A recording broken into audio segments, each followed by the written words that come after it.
Hi everyone, I'm Miss Paws, and you are watching Figures of Speech. This is part 3 of our video series, so make sure to check out part 1 and 2 if you haven't already. Our first figure of speech is going to be appositive. Appositive is a grammatical construction when a noun or noun phrases describe a nearby noun. Here's an example from Homer's Odyssey. I am Odysseus, son of Laertes, known to the world for every kind of craft. My fame has reached the skies. Son of Laertes is used as a noun phrase to describe who Odysseus is. Appositives are used to reduce wordiness, add detail, and sometimes add disruption. Parallelism is when two or more phrases or clauses have the same grammatical structure. In his commencement address at Stanford University, Apple co-founder Steve Jobs said, "Stay hungry, stay foolish." It's a quote taken from the back cover of the 1974 edition of the Whole Earth catalog. Stay hungry means we should always strive to learn more. Stay foolish means we shouldn't be afraid to go into uncharted territories and try new things. Stay hungry and stay foolish both have the same grammatical structure. In both sentences, stay is followed by an adjective. Interestingly enough, both adjectives are normally used in a negative sense. No one wants to be hungry or foolish, but together, the quote has a very positive meaning. Parallelism is used to help organize ideas. It is also very popular in speeches because sentences using parallelism are very easy to remember due to their repetitive structure. Isocolon builds on parallelism and is when parallel elements possess the same number of words or syllables. A bicolon is when there are two parallel elements, a tricolon when there are three parallel elements, and a tetracolon when there's four. Here's an excerpt from President Abraham Lincoln's Gettysburg Address. That this nation under God shall have a new birth of freedom, and that government of the people, by the people, for the people shall not perish from the earth. The of the people, by the people, for the people is an isocolon, specifically tricolon, because there are three sets of parallel elements. Isocolon is used for rhythm and balance. Anaphora is when words repeat at the beginning of successive clauses, phrases, or sentences.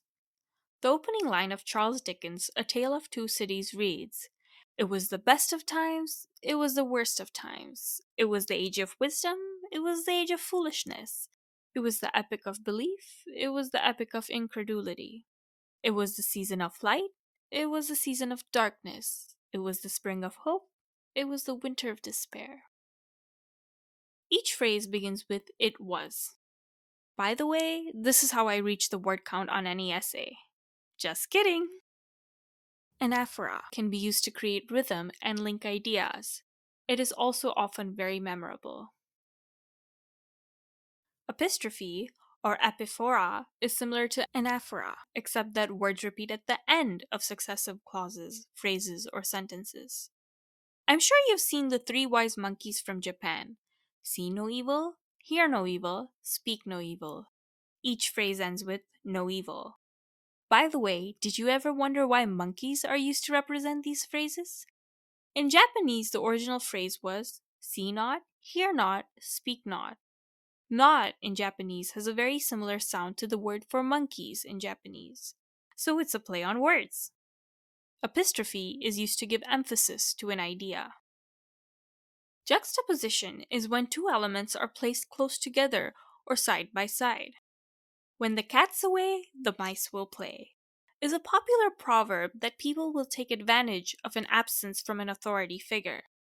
The predatory cat, which is away, is being juxtaposed with its prey, the mice who will play.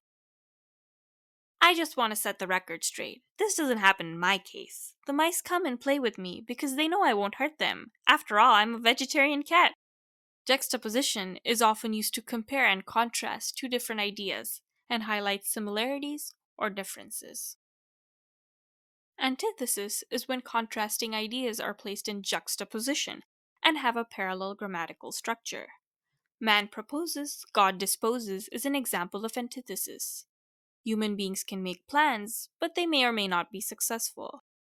Here, man and God contrast, and proposes and disposes contrast. And the two phrases man proposes and God disposes have a parallel grammatical structure.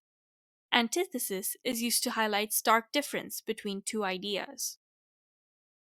Antimetaboly is the repetition of words in reverse order, thus following an A-B-B-A pattern. Here's an example from President John F. Kennedy's inaugural address. Ask not what your country can do for you. Ask what you can do for your country. Here we see an A-B-B-A pattern, where your country is A and you is B, so it goes your country, you, your country. Using an antimetaboly is very memorable. They can also be antithetical. Remember, we just learned about antithesis. Chiasmus is the reversing of grammatical structures without repetition of the same words or phrases, but still following an A-B-B-A pattern. In Shakespeare's Othello, the villainous Iago utters the line, "Who dotes yet doubts, suspects yet soundly loves." There's an A-B-B-A pattern here because dotes has a similar meaning to loves, and doubts has a similar meaning to suspects.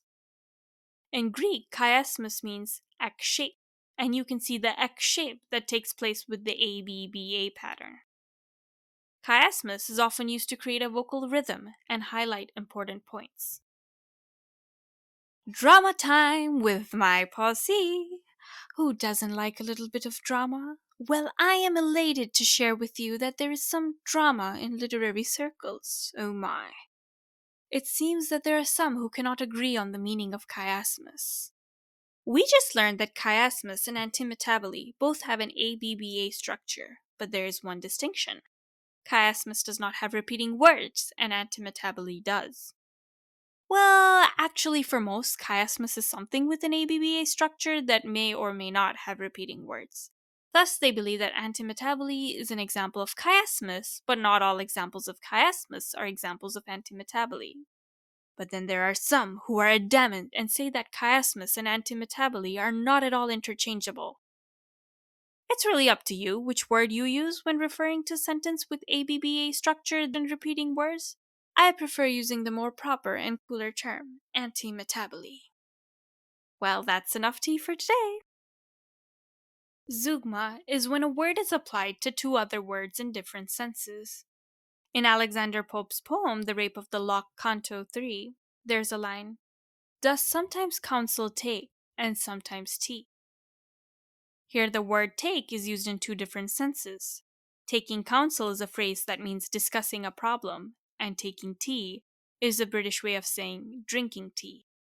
Zeugma is used for a reader to think more deeply. Apostrophe, nope, we're not talking about the punctuation mark, is when a subject that is absent, dead, inanimate, or an abstract idea is being addressed. Twinkle, twinkle, little star, how I wonder what you are. The star is inanimate, so this is an example of apostrophe. So, does using an apostrophe mean you're finally off your rocker and you're a little cuckoo? No. Apostrophe is used in literature to express a character's internal thoughts and indicate the significance of the object or idea they are addressing. Well, I guess that's all for part 3. We learned about appositive, parallelism, isocolon, anaphora, epistrophe, juxtaposition, antithesis, antimetaboly, chiasmus, zeugma, apostrophe. Can you try to come up with your own examples for each of these figures of speech? Stay tuned for part 4 to learn more figures of speech.